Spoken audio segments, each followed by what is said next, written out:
તાપી જિલ્લા સોનગઢ, ઉચ્છલ, નિઝર અને કુકરમુંડા તાલુકા જે મહારાષ્ટ્ર બોર્ડરને અડીને આવેલા તાલુકાઓ છે, જ્યાં મોટા પ્રમાણમાં મહારાષ્ટ્રમાંથી ગુજરાતમાં ઇંગ્લિશ દારૂની હેરાફેરી કરવામાં આવતી હોય છે, જેને ધ્યાનમાં રાખી તાપી પોલીસ એક્શન મોડમાં આવી છે.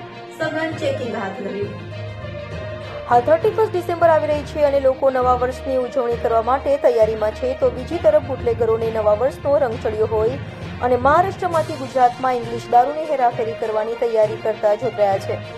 જેમાં બુટલેગરને સફળતા નહીં મળે તેને ધ્યાનમાં રાખી નિઝર ડિવિઝનના ડીવાયએસપી ઈશ્વર પરમાર દ્વારા 31 ડિસેમ્બર પર તાપી જિલ્લામાં કોઈ અનિચ્છનીય બનાવ ના બને તેના અનુસંધાને મહારાષ્ટ્ર બોર્ડર પર આવેલા સોનગઢ, ઉચ્છલ, નિઝર અને કુકરમુંડા તાલુકામાં આવેલ મહારાષ્ટ્ર બોર્ડરના ચેકપોસ્ટ પર ચેકિંગ હાથ ધરવામાં આવી રહી છે. ત્યારે આજરોજ નિઝરના વેલદા ટાંકી ચેકપોસ્ટ પાસે ડીવાયએસપી ઈશ્વર પરમાર અને નિઝર પીઆઈ એમડી વિઠ્ઠલ પરાની ઉપસ્થિતિમાં વાહન ચેકિંગ હાથ ધરવામાં આવ્યું હતું. રિપોર્ટર કલ્પેશ વાઘમારે, તાપી.